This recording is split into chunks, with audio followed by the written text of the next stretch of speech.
I told her to leave. I'm on the title on the house. It doesn't mean anything.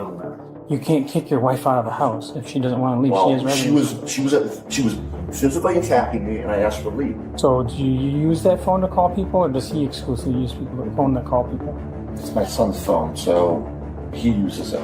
So it'd be his property then, right? You paid for it? It's not his property. It doesn't matter who paid for it. It does, officer. And the last time I checked, it does. On February 22nd, 2026, what began as a domestic 911 call turned into something much bigger than a simple argument.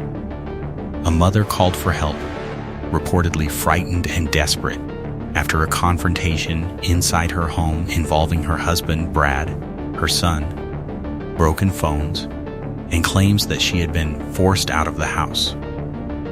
By the time officers arrived, the story was already messy, but as the Bodycam-style conversation unfolded, one thing became clear. The officers were not only investigating what happened inside the house, they were watching Brad's story change in real time. The scene starts with officers returning to speak with Brad again. Their tone is calm, almost casual, but their questions are sharp. They are not yelling. They are not rushing. They are doing what investigators often do in tense domestic cases. They let the person talk. Then they compare each answer with the evidence and with earlier statements. We're back. Sorry for coming in again. I just got some follow-up questions to ask you. Thank you. Okay. Where are their phones at? I have no idea. You don't know? No. The first major issue is the phones. Officers ask Brad where the phones are. At first, he says he has no idea. His wife's phone, according to him, may have been dropped somewhere inside the house. His son's phone, however, quickly becomes the center of the investigation. Brad eventually admits the phone was broken and taken away. When officers ask how it broke, Brad says he threw it away because his son was using inappropriate language. That answer immediately raises suspicion. A parent taking away a child's phone during an argument is one thing. Okay. Do you know where your wife's phone's at? I have no idea. Or anything? She thought she dropped it somewhere in the house. I don't know. Is the phone still here? No. Do you know what happened with it? Yeah, it got broken. It got taken away. It got broken? Yeah. How that happened? Yeah, I threw it away because he was using inappropriate language. Okay. So you threw his phone away? I did. But breaking it, hiding it, and refusing to let police recover it is something very different, especially when the officers have been told that someone may have been trying to call 911. Brad insists the phone belongs to him because he paid for it. He says it is his property. The officer pushes back by asking a simple question. Does Brad use the phone, or does his son exclusively use it? Brad admits it is his son's phone in practice, but he still argues ownership. To him, payment equals control. Is it in the garbage dump? It is. Can we recover it? Is that fine? No, Why not? because it's my phone. I pay for it. Well, it's garbage now, right? So, but it's my choice whether I can give away my son's broken phone. It's my property. I'm not going to give it away. So it's broken? I'm sorry? It's broken? Yes. How'd it break? Hey, you threw it down here. Okay. He threw his own phone. Yeah. Why would he throw his own phone? Ask him. To the officers, the bigger question is not who paid the bill. The bigger question is why the phone was broken during a domestic disturbance. Then comes the Nintendo. Brad says the Nintendo is also gone, possibly in the garbage. He does not clearly say whether it is broken, but he makes one thing very clear. Is this Nintendo around here, Chief? That's gone as well. You said that's gone as well? It's gone as well. That's in the garbage. Is it broken as well? I don't know if it's broken or not, but it's not getting back. It's not coming back. It is not getting back. That answer adds to the picture the officers are building. This does not sound like one isolated item being taken away for discipline. It sounds like devices were being removed, damaged, or hidden during a family crisis. The officers keep circling back to the phone because that is where Brad's story begins to crack. At one point, Brad claims his son threw the phone down himself, but later, when the officer presses him, Brad admits he broke it. That is the moment the interview shifts. At what point did you break the phone? At what point, about midway through the event? Was it upstairs? Yeah. And so how did you break it? Just like crack it in half, or Yes. you did? So it wasn't thrown on the floor. It eventually got thrown down here. You see how this is going? No, I don't. Okay. Call you in a lie. You're going to call my lie. I caught you in a lie Caught me in a lie. just now. Because I used... You said that the phone was broken because he threw it on the floor. Okay. You just admitted on camera that you broke the phone. Okay. I broke his phone. So what else is a lie? There's nothing else that's a lie. Okay. The officer tells him plainly that he has caught him in a lie. Brad first said the phone broke because his son threw it. Then he admitted he broke it himself. In a documentary-style investigation, this is the turning point. Not because one lie automatically proves everything else, but because in domestic incidents, credibility matters. When there are conflicting stories, officers look for injuries, damaged property, prior calls, emotional behavior, and inconsistencies. Brad's changing explanation gives them a reason to question the rest of his version. Brad tries to explain himself. He says he did not break the phone to stop anyone from calling 911. He claims he was willing to call 911 himself.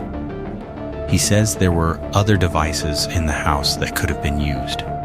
In his version, nobody was trapped. Nobody was prevented from calling for help. They could have stayed, he says, but they chose to leave. But the officers are not convinced. And why did you break his phone?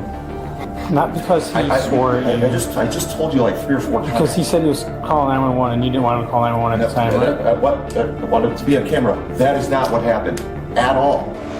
I have no idea, but I know that I called 911 while they were still here. They could have happily stayed. While they were packing up to leave, right?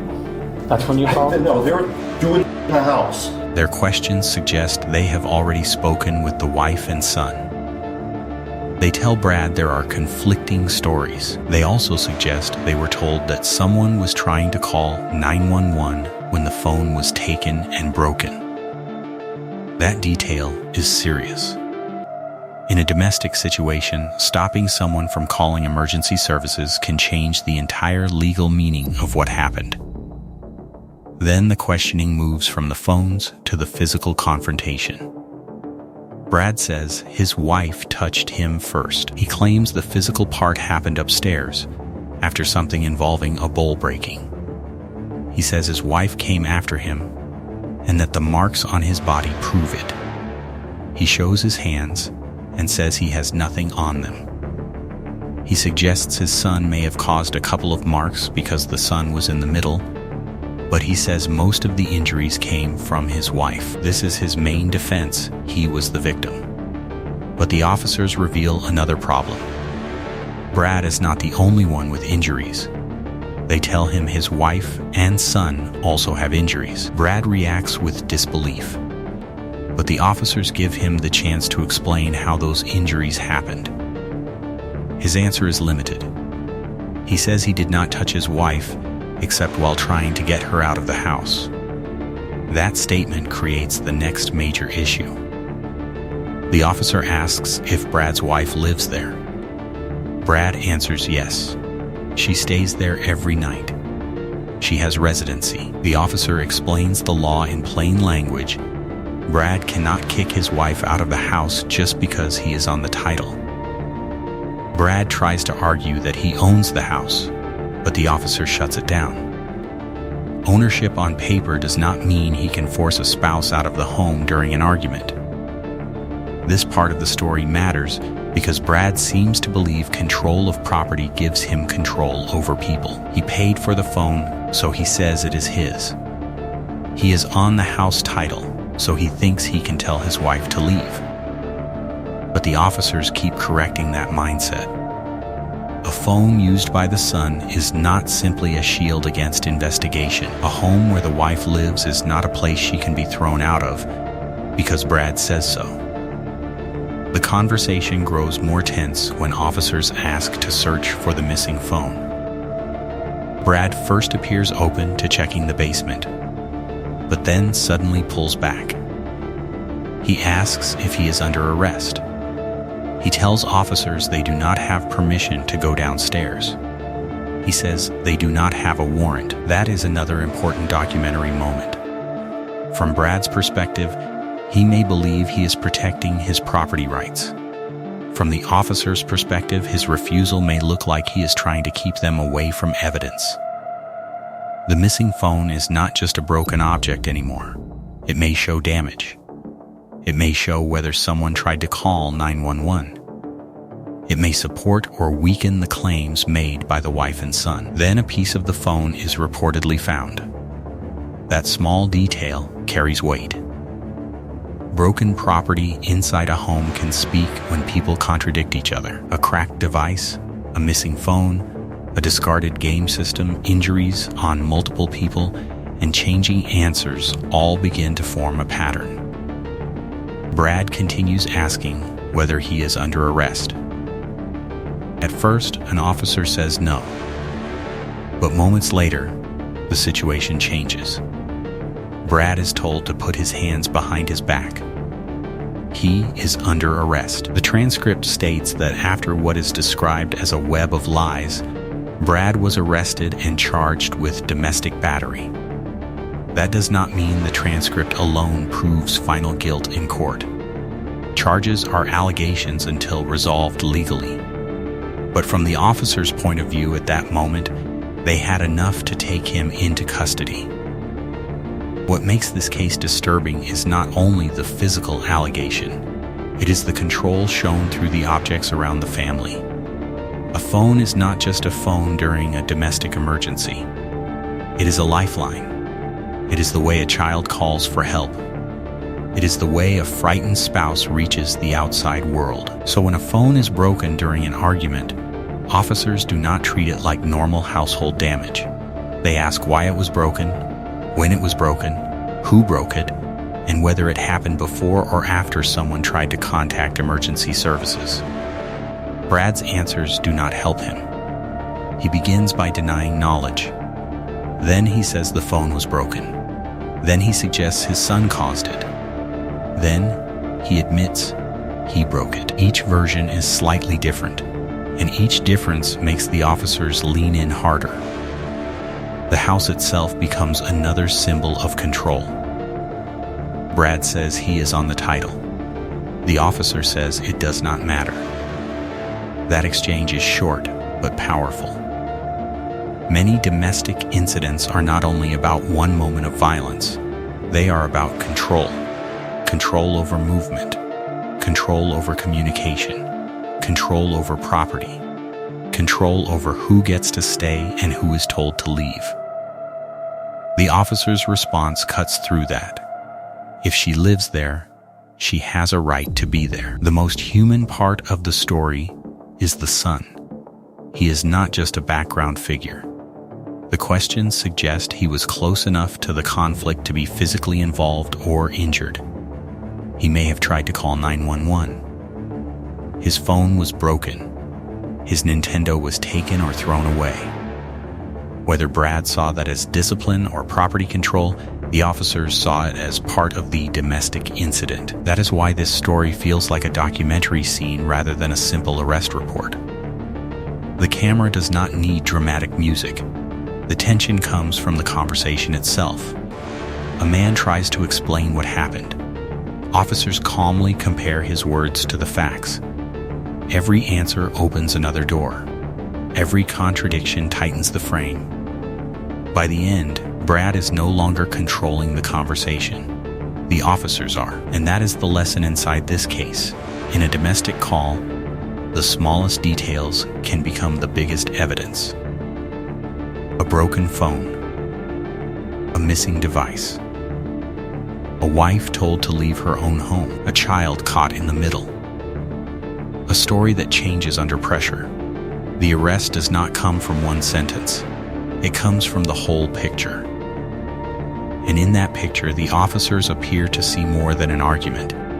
They see fear, damaged communication, injuries, and a man whose version of events keeps shifting until the investigation finally catches up with him. Please don't forget to like and subscribe to our channel for more Fetcher updates. See you next time.